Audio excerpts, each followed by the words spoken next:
Most people start the new year looking for a complete glow up, but 64% of people quit on their goals by the end of January. Like, that day is literally called Quitter's Day, but that is not going to be you, because in this video, I'm going to share with you the 10 micro habits that can give you a complete life glow up. And I know for a fact that these habits work because as soon as I started implementing them consistently, so many of you have been asking what I've been doing differently. And I want the same for you. So let's start with habit number 1, reverse goal setting. Because once you get this down, every other habit in this video is going to be so much easier to stick to. If you have a really clear idea and vision of what your end game is, then all you have to do is take the steps to get there in reverse. This basically provides a direct pathway to your goal, and one of the most helpful things that has helped me reach any goal I set out to do, like paying off my student loan debt, like going from compulsive overspender to someone who saves and invests, to even someone who goes to the gym consistently, was by beginning with the end in mind and thinking about the type of person I needed to become in order to get there. So when I wanted to build a consistent gym habit, for example, I didn't start out by going 4 times a week. I was so intimidated by all like the strong gym bros in there. I was terrified of the weight section. So instead of listing out all those things I had to do and just getting overwhelmed by that, I started to ask myself, what would a healthy person do? Or what would an athletic person do? They probably schedule their workouts and actually show up. They also probably eat in a way that supports their performance instead of trying to restrict themselves. They likely prioritize sleep and recovery so that they can show up at their best the next time they lift. So the moment I started acting like the person I wanted to be was the moment I actually started to reach my goals. And I went from nervous and intimidated in the gym to now lifting heavy, walking around confidently in there, reaching all of my physical goals. I'm stronger, I feel like I look better, and I feel like working out and being physically active is part of who I am now. So if you have a vision of yourself in mind, something that you want to do and something that you want to achieve, you can either act in a way that votes for or against that identity. And if you keep making micro decisions every day in favor of becoming that person, then you're going to see these changes over time and eventually become them. And the glow up just kind of happens naturally. The next habit that I ditched to completely glow up was something that I've done actually recently, and it's something that I'm really leaning into 2026, and that is ditching self-negotiation. You need to stop having conversations with that little voice in your head. And you know exactly what I'm talking about. Oh, 5 more minutes. Oh, I'm tired. I'll do it tomorrow. Oh, I'm cozy. I'm gonna skip the gym. I'm gonna stay in bed. All this voice is doing is keeping you in your comfort zone, and it is preventing you from taking action. And let me tell you, I have struggled with this for decades, and it is really only in the past month or so that I have just kind of shut that thing up and gone and done the thing. And let me tell you, I feel so much better about myself because of it. I am a firm believer that the fastest way to building confidence in yourself is to simply do the thing you said you were gonna do when you said you were gonna do it. And those things that you end up doing, it doesn't have to be big or grand at all. If you want to build a habit of journaling, it could just be sitting down to write 1 sentence. If you want to build a habit of going to the gym, it could be showing up, walking on the treadmill for 10 minutes, and going home. But every time you show up, you're gathering evidence that you're the type of person that keeps promises to themselves, and you can rely on yourself. But the more you succeed in overcoming that inner voice, telling you not to do the thing, the more confident you're going to get in yourself. And more importantly, this is an exercise in building self-trust. Because I'm a firm believer that if you don't trust yourself, it's really hard to feel truly confident in yourself and to feel like you even deserve any of these other habits that really help you feel your best. So show up, quit the self-negotiation, and watch how your life transforms, I'm telling you. I feel like this next habit has been a total game changer in glowing up and just feeling overall better about myself, and that is simply getting ready. Because when you look good, you're gonna feel good. And the best part about this is your version of getting ready and feeling put together doesn't need to take a lot of time at all. It's really about the little things when it comes to this, so finding a few things that make you feel your best. For me, it has been styling my hair, either wearing it like this, kind of wavy, or even just slicking it back in a bun. And the other thing that I like to do to feel put together is to do my makeup, which is where I'd like to thank the sponsor of today's video, Merit. Like the makeup that I'm wearing right now, it literally took me under 5 minutes. Let me show you. I have been using Merit products for years and I love them because, I don't know, to put it lightly, they're kind of idiot proof. Like I feel like their makeup and skincare products are designed for that. You don't even need to use a brush. And one of my favorite products, especially if you're on the go, is this Merit Minimalist Stick. It's basically like a concealer and foundation in one. And this is just my go-to product for when I don't have a lot of time and I am feeling super lazy, but I still want to look even, fresh, and just better about myself. And then another one of my favorites that I have kind of been waiting to go back to in my Project Pan is the Merit Brow 1990. But what I love about this one is that the tip is so fine, so you can really get those hair-like strokes. And one of my favorite blushes ever, I've gone through 2 of these already, and these, let me tell you, take forever to go through, so they give you a lot of product. But it is the Merit Flesh Balm, and in particular, my favorite shade is Stockholm. It's like the perfect baby cool tone pink, and it just blends so easily. It's like nothing. And I'm just gonna finish off my look with the Clean Lash Mascara from Merit. I'd say this one is like in my top 3 all-time favorite mascaras. It's just really easy to use. It just gives a bit of color, it lifts your lashes, and I find it doesn't transfer or flake into my eyes. So we're feeling fresh and ready to go. Thank you so much to Merit for sponsoring this portion of the video. And Merit this year is celebrating their 5-year anniversary, so they're giving away a little gift. It's this really heavy-duty everything bag. So with every purchase of over $125 US or more, the everything bag will come free with purchase if you order through my link, while supplies last. I think the single most important thing that has made me feel more confident and frankly hotter and just way better about myself, and that is strength training. Ladies especially, you need to start lifting heavy shit.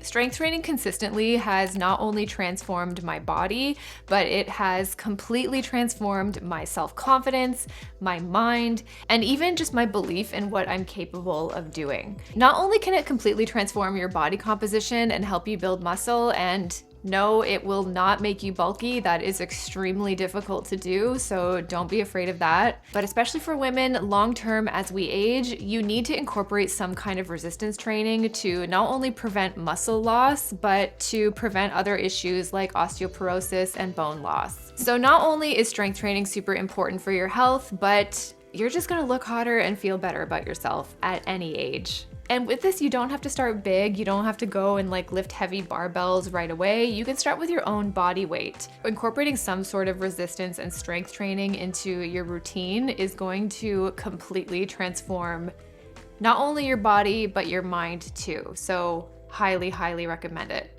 Which conveniently brings me into habit number 5, and that is eat real food and eat enough of it, especially protein and fiber. And you know what? Carbs and fat too, okay? Like there is no bad food group here. Let's not demonize things anymore. I think there's a whole generation of us who grew up with media that demonized food and had a certain body ideal that would be as shrunken and frail as possible. But I'm here to say absolutely not. You need to eat and you need to fuel your body. And if you start building habits that require physical activity, whether it be going for walks, Pilates, when you do start resistance training, I think you'll find out quickly that you need to eat properly to be able to do those things well and feel good doing them. Like I'll completely admit, when I started working out at the gym, I found out super fast how much I was under eating.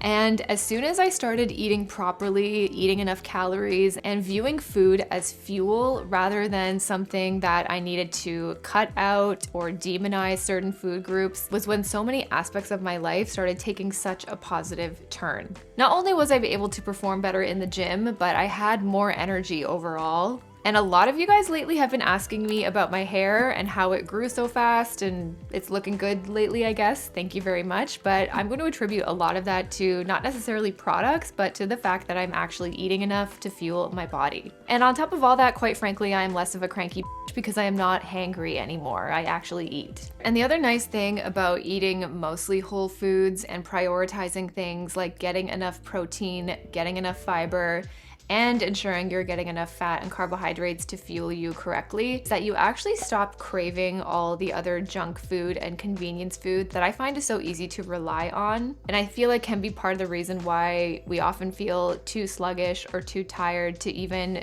do things like go to the gym or go for a walk in nature or go do some yoga and stretching. So if you start treating food as fuel as well as something that you can enjoy and get joy out of, I think that really is going to quickly translate into how you feel on the inside and how you look on the outside.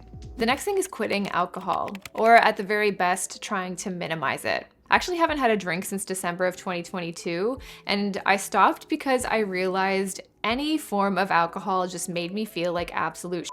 It affected things like my sleep. I would be anxious for days, and I found the consequences of even having one drink just for fun would snowball into all these adverse and negative effects that I had to deal with for days later, where the opportunity cost of having that drink was just way too big. I think an interesting effect of eliminating alcohol is not only does it physically make you feel better, but over time, you start to realize that you can rely on yourself and not need it as a crutch to be able to function or feel comfortable in social situations. Like when I realized I didn't need to rely on it to have a good time and have fun was a total game changer for me, and I have not looked back since. Next is you're going to stop wearing leggings and sweatpants exclusively. I am not here to shit on a comfy outfit. I love my sweatpants, I love my leggings, but quite frankly, I do not feel my best when I'm wearing them. I just felt really frumpy, not good about myself, and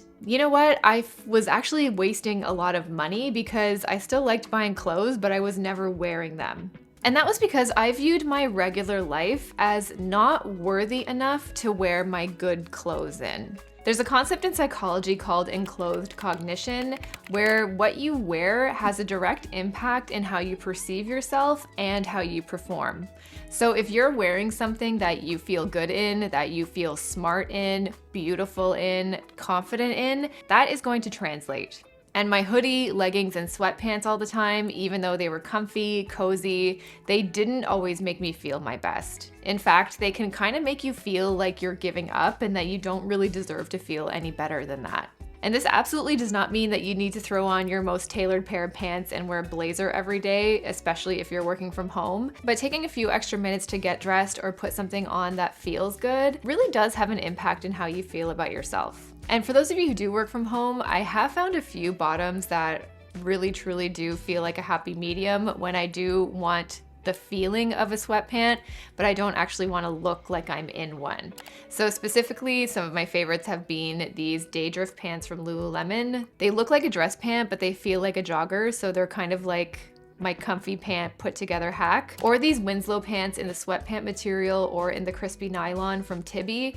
They have such an interesting sculptural shape, but they are still kind of sporty and comfortable and chill, so you still kind of feel fashion without losing that comfort and that athleisure edge. These are kind of my non-sweatpant go-tos. But I think the key about this habit is instead of waiting for a special occasion to actually wear your clothes, you get into the habit of wearing them every day or creating moments in your life where you actually can wear them.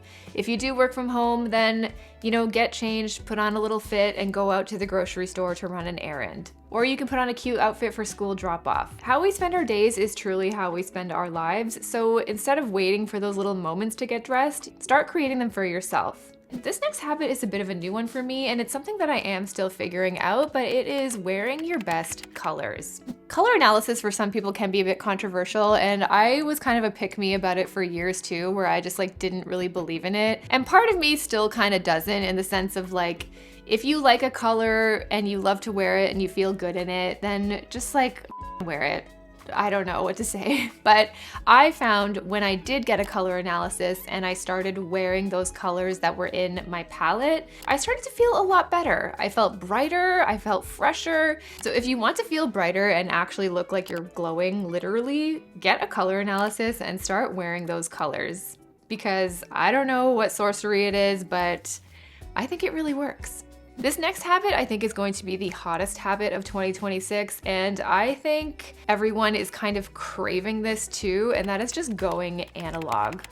Let's all go outside, get off our phones, and touch some grass. So doing more things like going outside for a walk in nature with no phone, no podcast in your ear, reading a physical book instead of listening to an audiobook, or going out to a coffee shop and meeting your friends in person instead of FaceTiming them. I think there's a collective craving for this, and I think we're all going to feel so much better and clearer and less overstimulated the more you do it. And habit number 10, I think, is probably one of the most important ones, and that is to complain less. And I think in general, complaining does feel attractive and productive because it feels like, you're releasing that energy and putting it somewhere. But I feel like it takes the same amount of energy to be kind and to be grateful for something rather than to about it. So something I'm working on to glow up and just become a more positive and grateful person is to complain less, or even not at all if I can, and focus more on gratitude. Everybody's situation is obviously different, but I think we can all be grateful for something, even if it's little things. And I think the more effort you put into daily gratitude, the more calmer, happier, and peaceful you're going to be. And I think over time, as you build that muscle, it's going to be easier to find the more positive things rather than the negative ones. If you want to see any improvement in your life, it truly is about the small things that you do every day that add up over time into bigger results. And if you're looking to glow up your money this year without having to sacrifice on luxury, watch this video next where I break down the 10 frugal chic habits that will save you serious money. Thanks so much for watching, and I'll see you next week. Bye.